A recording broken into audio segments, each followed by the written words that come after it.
Hi friends, Katpadi నుండి తిరువణామలై ట్రైన్కి వచ్చాను. సమయం 12:30 అయింది. తిరువణామలైకి చేరుకున్నాను. తిరుపతి నుండి కాట్పాడి, కాట్పాడి నుండి తిరువణామలైకి అసలు అనుకోకుండా బయలుదేరాను. ఎంత తొందరగా నాకు వెంటనే ట్రైన్ దొరకడం, తిరువణామలై గిరి ప్రదక్షిణకి నేను అనుకున్న సమయానికి చేరుకొని గిరి ప్రదక్షిణ మొదలైంది. నేను ఊహించలేదండి, చాలా బాగా ఇంత సంతోషంగా ఉంటుందని నేను అనుకోలేదు. నడిచేదే కదా అనుకున్నాను, కానీ కొంత దూరం నడిచాక మాకు తెలిసి వచ్చింది. అయినా భక్తితో ఉన్నప్పుడు కష్టమైన ఇష్టంగా సంతోషంగా ఉంటుంది. అలా సంతోషంగా నడుస్తూ ముందుకెళ్తున్నాను.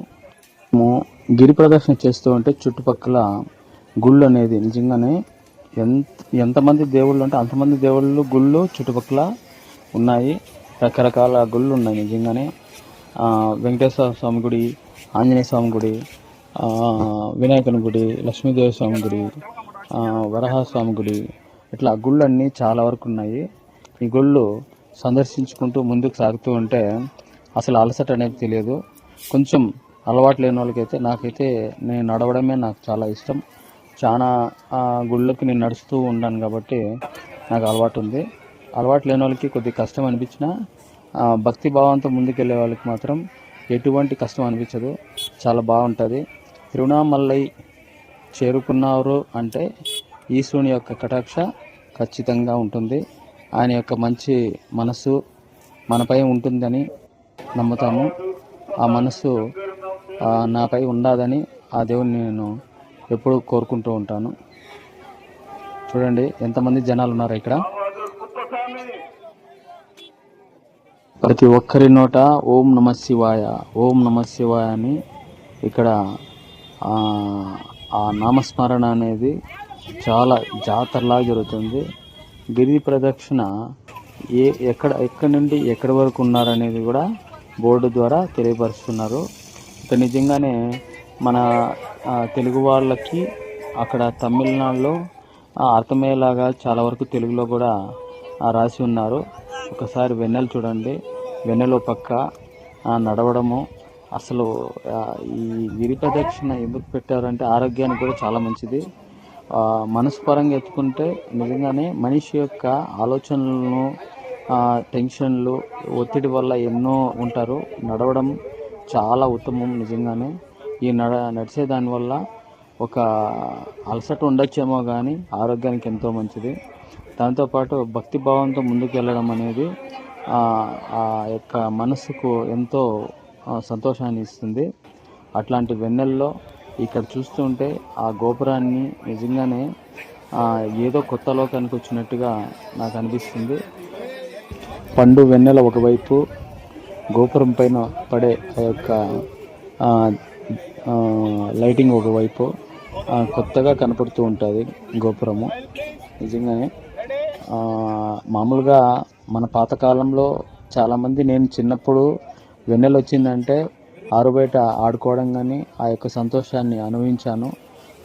అవన్నీ గుర్తొస్తున్నాయి. ఇక్కడ స్వామి మీద భక్తితో అందరూ శివనామ స్మరణ చేస్తూ కొలుస్తూ ఉంటే నిజంగా జాతరలాగా అనిపించింది. నిజంగానే నాకైతే చాలా చాలా చాలా సంతోషం అనిపిస్తుంది. మీరు కూడా తిరువణామలైకి తప్పనిసరిగా రండి, శివుని యొక్క కటాక్షం పొందండి. ప్రతి ఒక్కరూ నా యొక్క సబ్స్క్రైబర్లు ఎవరైతే ఉన్నారో వాళ్ళకి నేను ప్రత్యేకంగా ధన్యవాదాలు తెలియజేస్తున్నాను. ఎందుకంటే నా వీడియోలు కొన్ని బాగుంటాయి, బాగోలేదో నాకు తెలియదు, కానీ నేను కంటిన్యూగా వీడియోలు చేస్తున్నాను, రీల్స్ చేస్తున్నాను. రీల్స్ చూస్తున్నారు. ఇట్లాంటి ట్రెక్కింగ్ వీడియోస్ చేసినప్పుడు కానీ, మామూలు ఇక్కడ గుళ్ళకి వెళ్ళిన వీడియోస్ కానీ పెట్టినప్పుడు నాకు బాగా సపోర్ట్ ఇస్తున్నారు. ఇంకా సపోర్ట్ ఇవ్వాల్సిందిగా కోరుచున్నాను. ఇక్కడ చూడండి ఎంత బాగుందో. అసలు మొత్తం చుట్టూ గుళ్ళు అండి. అసలు ఎక్కడా నేను చూడలేదు, ఫస్ట్ టైం నేను ఇలా చూడడము. లేదా తమిళనాడులో ఇన్ని గుళ్ళు, అసలు కంచిలో వెళ్ళినప్పుడైతే ఆ ఊర్లో వీధికి 2 గుళ్ళు తక్కువ ఉండవండి, 5 గుళ్ళు పైనే ఉంటాయి నాకు తెలిసి. గుడి అనేది నిజంగానే ఎక్కువ గుళ్ళు చూడడం నేను తమిళనాడులోనే చూస్తున్నాను. అక్కడ కంచిలో ఇంతమంది వీడియో పెట్టినప్పుడు కానీ, ఇక్కడ వీడియో తీస్తున్నప్పుడు కానీ నిజంగానే భలే గుళ్ళు అసలు. ఈ వ్యూ చూడండి ఎంత బాగుందో అసలు. నిజంగానే భలే సంతోషం అనిపించింది నాకైతే. అసలు అంటే ఇక్కడ భక్తులందరూ ఎట్లా అంటే ఓం నమ శివాయ అని అరుస్తా అంటే ఒక పక్క అసలు ఒళ్ళు జలకృతి చేస్తుంది. నిజంగానే అంత బాగుంటుంది. ఒకసారి చూడండి, ఇది గిరి ప్రదక్షిణ చుట్టూ యొక్క మ్యాప్ అన్నమాట. ఇది చుట్టూ మ్యాప్. ఇది ఈ మ్యాప్ యొక్క ఆధారం చేసుకొని ముందుకు వెళ్తూ ఉంటారు. ఇందాక వచ్చిన క్లిప్పింగ్ వచ్చి మార్నింగ్ దండి. ఈ క్లిప్పింగ్ ఇంకా స్టార్ట్ అయింది.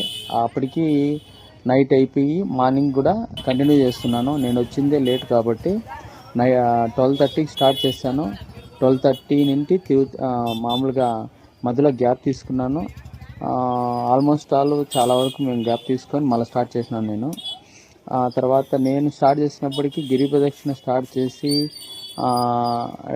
ఫస్ట్ గుడి ముందరికి వెళ్ళాను. మళ్ళీ తర్వాత మళ్ళీ స్టార్ట్ చేసినప్పుడు టైం వచ్చి 2 o'clock అయింది. అంటే 2 గంటలు అయింది. 2 గంటల నుండి గిరి ప్రదక్షిణ 18 కిలోమీటర్ల గిరి ప్రదక్షిణ మొత్తం అయ్యే లోపల నాకు మార్నింగ్ 6:30 అట్లా అయింది. 6:30 నుండి నాకు లోపలికి వెళ్ళాను. అంతా ఈ వీడియో అట్లే తీసుకుంటూ కంటిన్యూ చేస్తున్నాను. చూడండి ఎంత బాగుందో. ఆకాశ నీలి మబ్బులు ఒకవైపు, గోపురము చుట్టుపక్కల.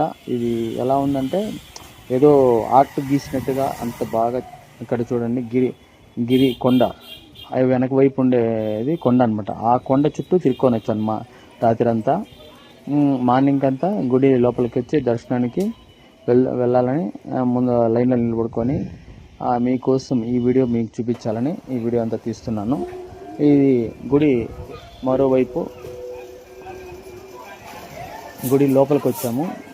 లోపలికి వచ్చాక గిరి యొక్క కొండ, మనం ఈ కొండ చుట్టే తిరిగి వచ్చామా అని మార్నింగ్ అనిపించింది. నిజంగానే ఈ కొండ చుట్టూ తిరుక్కొని వచ్చి 18 కిలోమీటర్లు వస్తుంది. గుడి వెనకాలండి ఇది.